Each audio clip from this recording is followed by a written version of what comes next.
One really cool thing about life is that life includes all of life. What do I mean? Well, for example, you could live a life with your grandmother and have all of the influences, seen and unseen, from her presence and her upbringing and her life, and have an amazing time, for better or for worse, experiencing what it's like to be part of that lineage, part of her world, as it were. If you had a matriarch motherfucker of a yaya, of a grandmother, as I did, it's very pronounced. It's very much a part of what it is to be you be me in this lifetime. Amazingly so, surprisingly so, frighteningly so. And what I mean about life being life the whole way through, every single part of it, in this case, is that even though now she has died,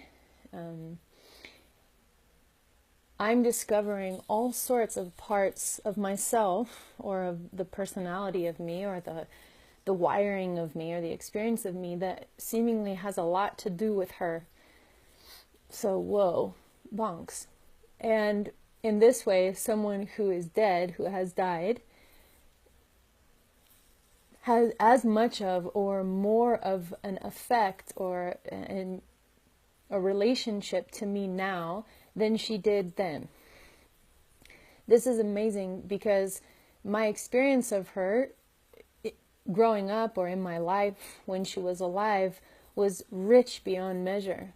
Rich in terms of smells, rich in terms of the people that I got to come in contact with, and get to know because maybe she had them, she gave birth to them, she was related to them, she was a descendant of them, she was familiar with, she worked in community with them, and she would bring us, or we would participate in her life of joy giving, at least on the outside. She was a presence that was huge, and my younger self wasn't necessarily tracking this as much as it is today. That her presence was huge, that the way that she made people feel, especially strangers, was like they were in on a secret joke, that they were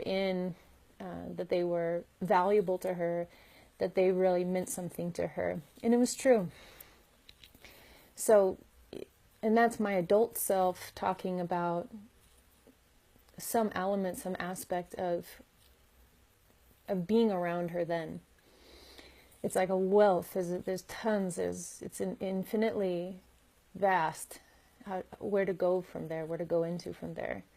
Now, in terms of now, what I get to experience in having a look at some of these patterns or programs or imprints that have made me in my lifetime, is that I find her there too. And this is private, and also not private at all, and shareable, and also intimate.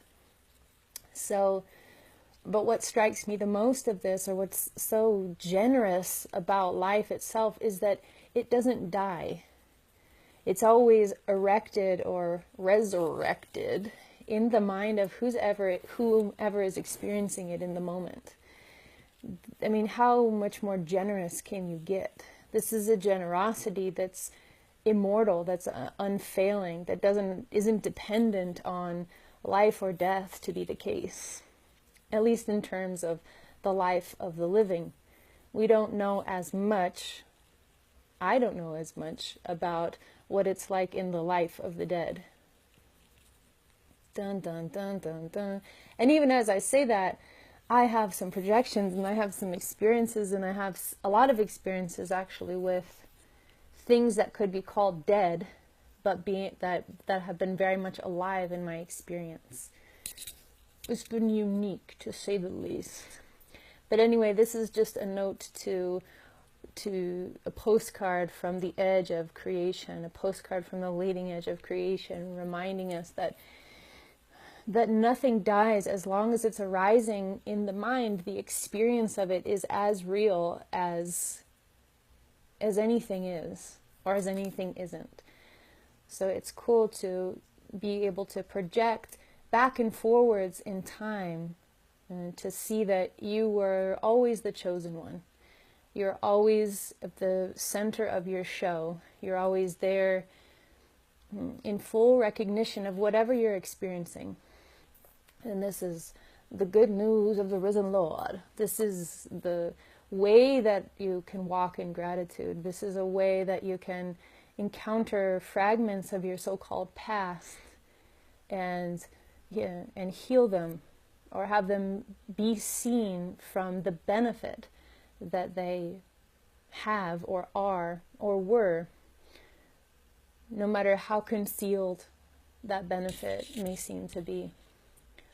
I have a course coming up in the beginning of December.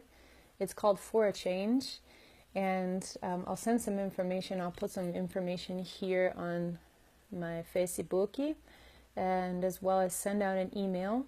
So if you'd like to be on the email list, send me your email to kinglexie, KINGLEXIE @gmail.com, and I'll send you the newsletter that's got the haps on the craps. What else? Que mais?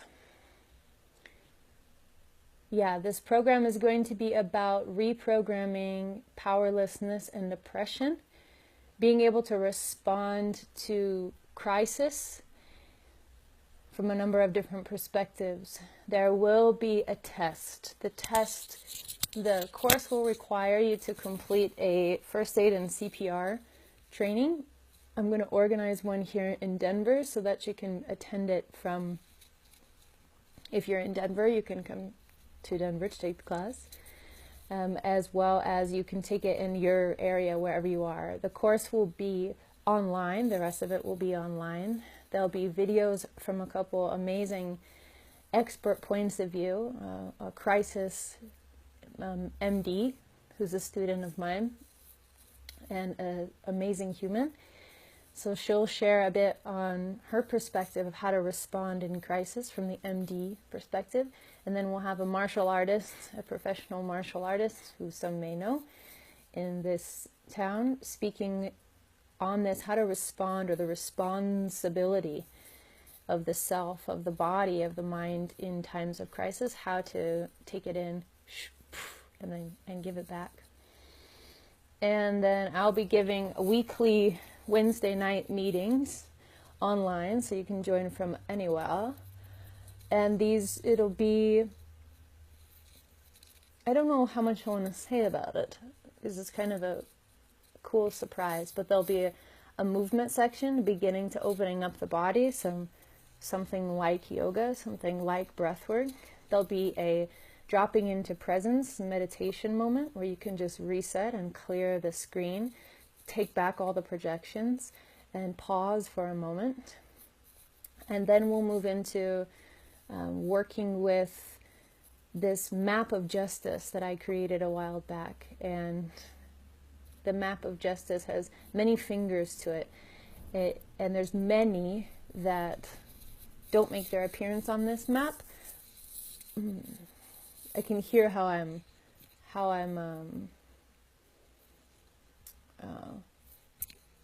damn it, what's the word? Idris always told this to me in college. She would say, don't make excuses for yourself. That's not quite right, but no disclaimers. So that's it. So no disclaimers. My justice map is incomplete as it is, but it has many facets that I deem masterfully important, especially when it comes to understanding how you want to be an active participant in justice. It doesn't just mean social justice. It doesn't just mean this just is, although both of those things are a part of it. It has to do with reciprocity, money, abundance, being able to fully delight in another's success and know it as your own. It has these kind of flavors and these kind of fingers to the sun. So I'm going to pick out 3 of those, 2 3/4, 3 of those, and we'll use those as vehicles to explore, to see what our current beliefs are around these limbs, and then to see if there aren't some options for reprogramming available, upgrading. So yeah, thank you, and this is the beginning of a beautiful friendship. Love you. Bye.